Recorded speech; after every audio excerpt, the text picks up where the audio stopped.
Olá, bem-vindos a mais uma aula de espanhol. Sou a professora Amanda e na aula de hoje a gente vai falar diretamente sobre como é a prova de espanhol no Enem.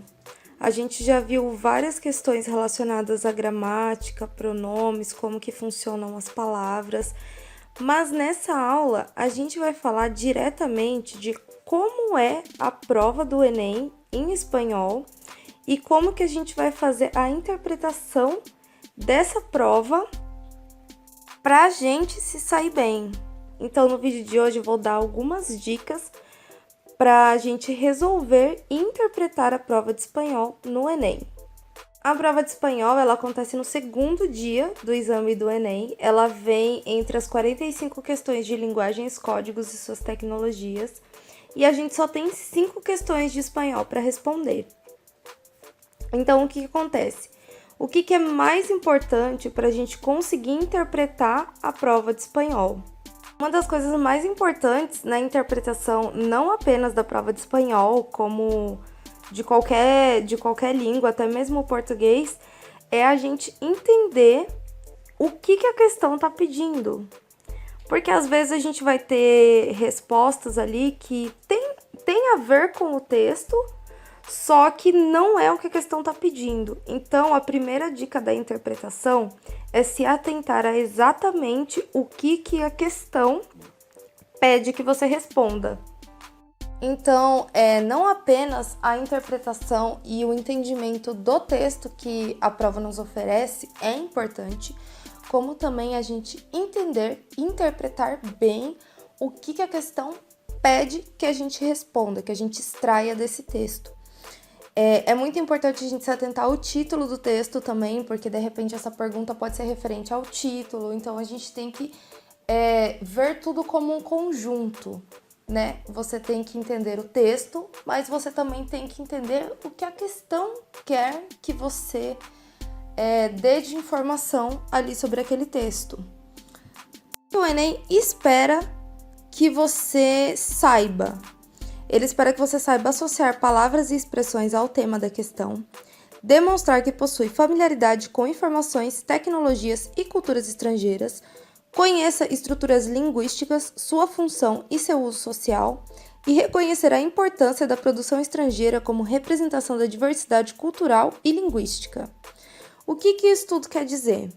E a partir do momento que você optou pelo espanhol como língua estrangeira, espera-se que você tenha algum conhecimento geral sobre a cultura, sobre a linguística, sobre o uso social da língua e que você tenha um conhecimento razoável sobre a cultura mesmo em geral. Então, assim, é muito importante que a gente leia muito, que a gente veja notícias, porque muitas vezes pedem algo que está na atualidade, que está saindo nos jornais, algo que está acontecendo. Então é muito importante que a gente tenha esse conhecimento também e que a gente leia bastante, que a gente tenha como fonte jornais. Então eu vou deixar até aqui algumas fontes para que vocês se atentem, para que vocês possam ler notícias e que possam criar esse conhecimento razoável da cultura, para que fique mais fácil de repente, porque muitas vezes o Enem traz atualidades para a gente, então a gente tem que estar ligado no que está acontecendo. O Enem, ele exige dos candidatos que optaram por língua espanhola um bom entendimento de questões políticas, econômicas e sociais envolvendo os países latino-americanos e, em menor grau, a Espanha. Então, assim, era o que eu estava falando, a gente tem que se atentar com o que está acontecendo no mundo, questões políticas, questões econômicas e sociais, porque isso quase sempre vai cair no Enem. Então, assim, como a gente está aqui na América do Sul, é muito importante que a gente saiba o que está acontecendo com os nossos países vizinhos, aí, Argentina, Colômbia, Uruguai. É importante que a gente saiba todo o quadro social, o quadro econômico, político que a gente está passando, porque pode acontecer de cair numa prova e é muito bom a gente estar informado sobre isso, vai ficar mais fácil para a gente responder uma questão que a gente já ouviu falar, que a gente já sabe mais ou menos o que está acontecendo. E outra coisa, em muitas vezes o Enem coloca nas suas questões de interpretação quadrinhos, alguma imagem onde você tem que associar essa imagem ao texto, entendeu? Então a gente também tem que fazer esse tipo de associação. E, na minha opinião, quando tem uma imagem, fica muitas vezes um pouco mais fácil da gente conseguir interpretar aquilo, né? Porque a gente vai associar uma imagem ao texto que a gente está lendo e, na minha opinião, fica um pouco mais fácil da gente fazer essa interpretação. Mas é muito importante a gente conseguir ver todo o contexto e prestar bem atenção na hora de fazer essa associação, né? Tanto da linguagem verbal quanto da não verbal. E por fim, como eu já disse lá no começo, o mais importante, que é você entender o que a questão está te pedindo para você responder. E aí sim, você ir lá e extrair essa informação do texto, ou do quadrinho, ou da imagem. Então é muito importante entender o que a questão está te pedindo, primeiramente.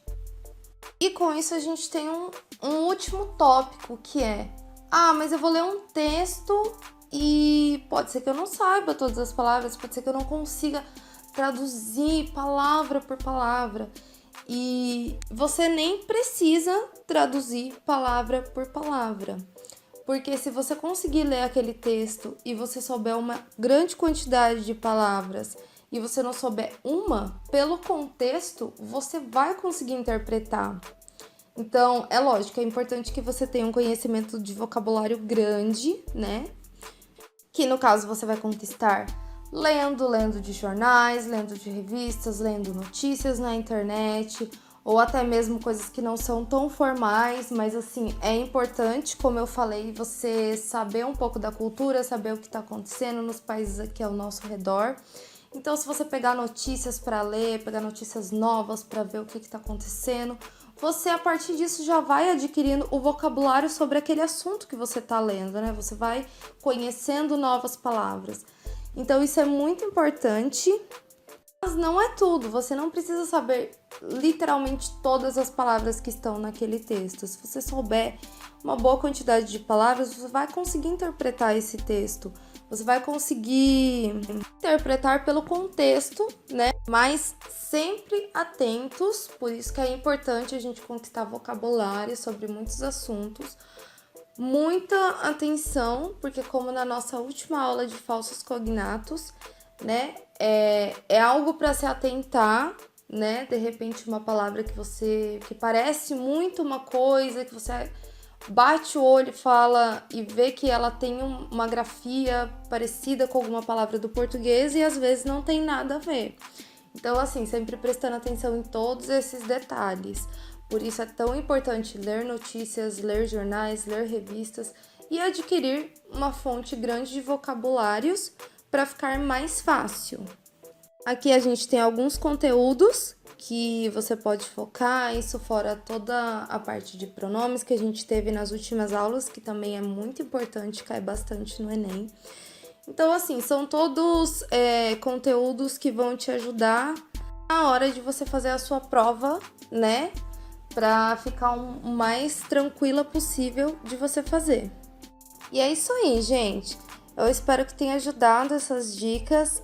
Na próxima aula eu vou vir com algumas resoluções de exercícios para vocês, de exercícios do Enem, para a gente resolver junto aqui. Tem material na apostila também que vai ser enviado. E é isso aí, muito obrigada e até a próxima aula.